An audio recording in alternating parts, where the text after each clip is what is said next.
Tonight, we'll take a quiet walk through one of the coldest, most unforgiving times in history. The long, harsh winters of the medieval world.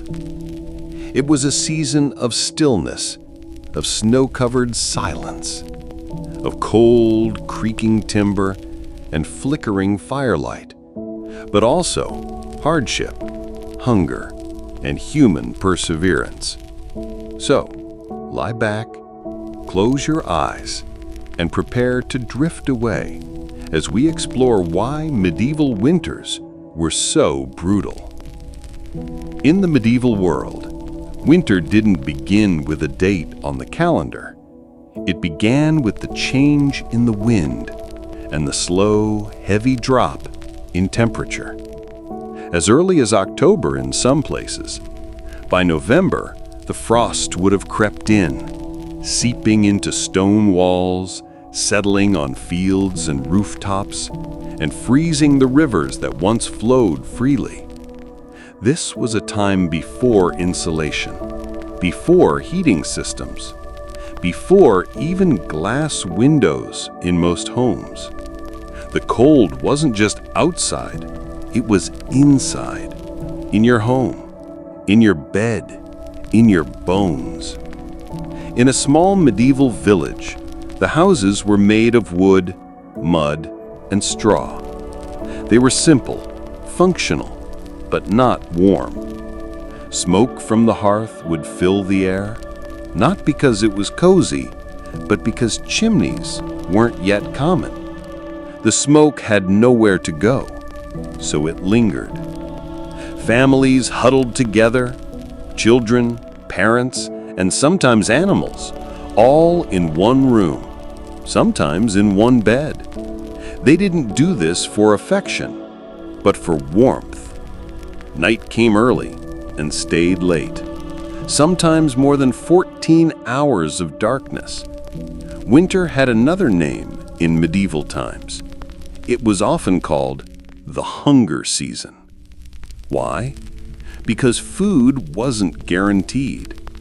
There were no supermarkets, no trucks bringing fresh produce, no freezers to store meat. Everything eaten in winter had to be harvested, dried, salted, smoked, or pickled in the months before the cold set in. If your harvest failed in autumn, winter could be deadly. Bread made from barley and rye might turn moldy. Vegetables, if any, would be old, wrinkled, and sparse. Some villages had to stretch a few sacks of grain to last 4 or 5 months. And if they didn't, there were no second chances.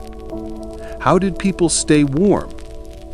Wool. Lots of wool. Men and women wore multiple layers, wool tunics, cloaks, and hoods. Even children were wrapped up like little bundles. They also used fur, mostly from rabbits, foxes, or sheep. But not everyone had enough. For the poor, it might mean wrapping cloth around their hands or stuffing straw inside shoes. Some slept on beds made of hay. Others just used animal skins. And yes, some even slept with livestock inside, cows, goats, or pigs, to share body heat. It was practical. And when they could, they burned firewood. But forests were often controlled by landlords. Cutting wood without permission could lead to punishment. Even warmth had a price. When you're cold, your body weakens. And when your food is low, your immunity drops. Medieval winters were a breeding ground for illness. Simple colds could become pneumonia. Fevers could turn deadly. There was no knowledge of bacteria, no antibiotics, no hospitals like we know them today. Instead, there were herbs, prayers, and hope. Some people believed sickness came from bad spirits or from foul air or divine punishment. They burned incense, chanted prayers, and drank concoctions made from roots and bark. Did it help? Sometimes. Mostly not. Winter was hard, but life didn't pause. Animals needed feeding. Fires needed tending. Tools needed mending.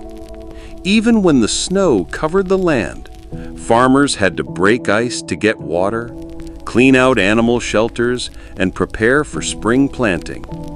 Children gathered twigs and pine cones for kindling. Mothers mended clothes by dim firelight. Fathers often repaired fences, shoes, or carts. No matter how cold it got, there was always something to be done. And doing nothing was never an option. Not everyone lived in a village. Some lived in towns, others in castles. But winter spared no one. Castles were made of stone, thick walls, high ceilings, but no warmth. Even royalty slept in heavy robes, under furs, with stone floors beneath them cold as ice. The only warm places were those near the hearth. In cities, streets became slick with frozen mud. Merchants sold dried fish, salt, or woolen goods. But even commerce slowed when roads froze over. And when sickness spread in a crowded town, there was nowhere to hide. Winter was also a spiritual time. Darkness brought reflection and fear. Churches held longer services. People prayed for light, warmth, and survival. Christmas in the medieval world was not about gifts or feasts, but hope. Hope that the sun would return, that the crops would grow, and that spring would come. There were rituals and celebrations. Yule logs were burned, candles were lit in windows to chase away the night. Between the 14th and 19th centuries, Europe experienced a period known as the Little Ice Age. Winters became longer, colder, and crueler. Rivers like the Thames in London froze completely. Famine became common, and whole villages vanished. It was a time of great suffering, but also adaptation. People built sturdier homes. They changed farming techniques, and communities came together to face the cold. Eventually, always, spring would come. The snow would melt, the rivers would thaw, and the sun would rise a little earlier each day. Green buds would push through the frozen ground, birdsong would return to the trees, and the long silence of winter would be broken. People would emerge, blinking in the sunlight, thin, pale, but alive, and they would celebrate, not with grand festivals, but with simple gratitude. Another winter survived. And so, as you lie here, warm, safe, comfortable, remember those who came before us, who endured long winters with little to shield them but courage and each other. May their story bring you peace tonight and remind you that even the coldest seasons eventually end. Good night and sleep well.